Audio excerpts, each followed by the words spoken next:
Thank you for watching video number 3, episode number 3, Problem Solving for Church and Ministries.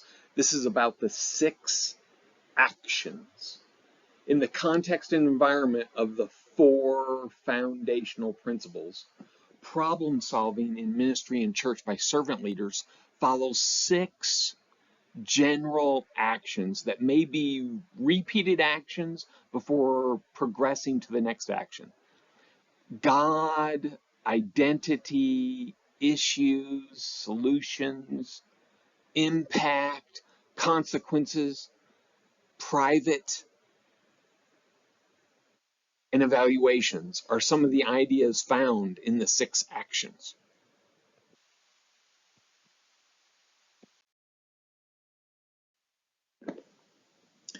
People problems are probably the most popular. A single person having or causing problems mixed with people problems among small groups. Where 2 or 3 people generally not getting along and causing issues in the ministry or the church. The second large category of problems are activities and event problems, things not going well. Mostly through your experience as a servant leader, you'll be dealing with those. People problems, activity problems. Regardless of the category of problem, people, or activities, the 6 actions lay out a path toward addressing the problems. These 6 actions are mostly direct steps to take, but they can be circular. You can back up and repeat. The 6 actions or steps are as follows. Action number 1. This is about commit to God. Action number 1, commit to God. Pray and wait before rushing into it. Too often we rush into solving a problem to do it quickly. It's a knee-jerk reaction. Read Philippians chapter 4, verse 6. Or Matthew chapter 7, verses 16 through 20. 1 Thessalonians 5, verses 21 and 22. And even Psalm 46, verse 10. Action number 2 is identify the real problem. In other words, pray and investigate, wait, avoid rushing into judgment, gather some evidence, ask a lot of questions from a lot of people. Don't jump to conclusions, right? Whew. It has the same scripture passages as action number 1. Action number 3, consider deeper issues and all possible biblical solutions. Consider deeper issues and all biblical solutions. You know what I'm talking about. Face the situation honestly. Avoid lies to manipulate. Think of James chapter 5, verse 16. Read Galatians chapter 5, verses 19 through 21. And then 2 Timothy chapter 1, verse 7, as you consider action number 3. Consider deeper issues and all the biblical solutions. Action number 4. Address the issue in the smallest and most private manner. Aim to handle the problem in the most private way with the smallest amount of people. Ideally, you will handle a problem one-on-one. Pull the person aside. Have a private conversation, a private meeting. Read Matthew chapter 18, verses 15 through 18. Read Luke chapter 17, verses 3 and 4.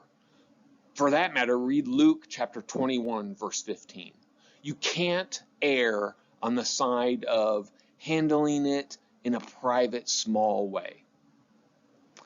Action number 5, consider the impact and the consequences. We want to speak the truth in love, but avoid hiding or covering up wrongs. Confess when wrong. Assume personal responsibility. And definitely, my friends, servant leaders should avoid shifting the blame. You know what I'm talking about, right?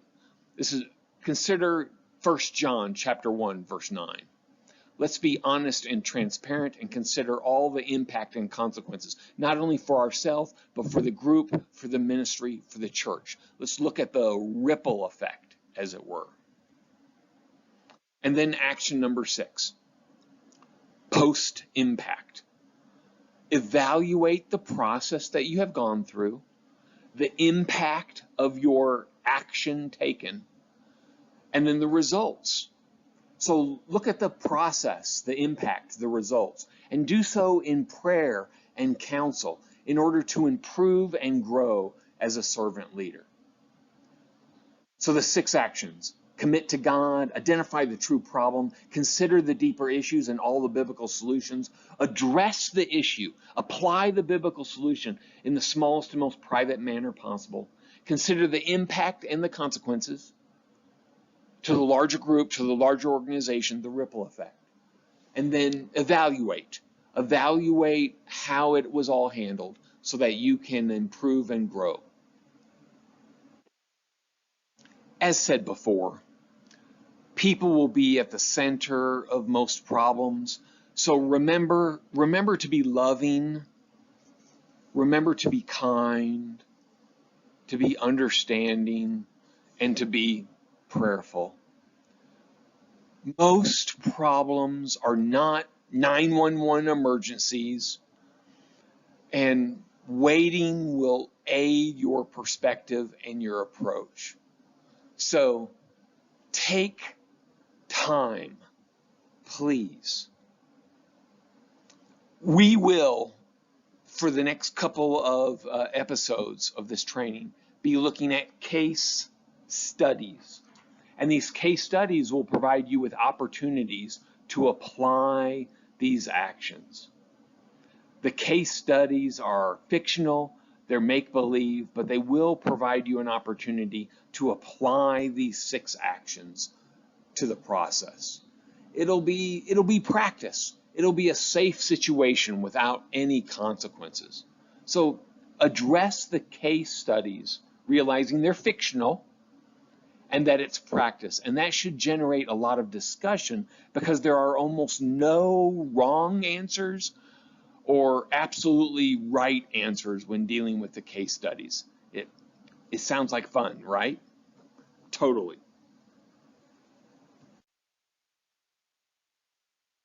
Let us not just be listeners, in one ear, out the other, but be contemplating the principles and ideas toward integration and application. Take a moment and reflect on these questions and how they pertain to you. What action do you think will be the most difficult for you, and why? Of the 6 actions. What is an example from your past when you handled a problem well? A good example from your past. And then what's an example from your past when you handled a problem badly? We've all done it. So let's think about that and try to learn from that. And then third, we all struggle with problem solving. Why do you personally struggle with problem solving? When facing a problem in the midst of serving, a servant leader can be overwhelmed. The 6 actions provide an outline about what to do and how to handle it. It's true, it's generic, and it'll need to be adapted to each specific problem with lots of prayer, patience, and love. With experience, problem solving will grow more comfortable as you witness God working in the midst of the messiness. My friends, you can do this. It's part of servant leadership. We just need practice at it.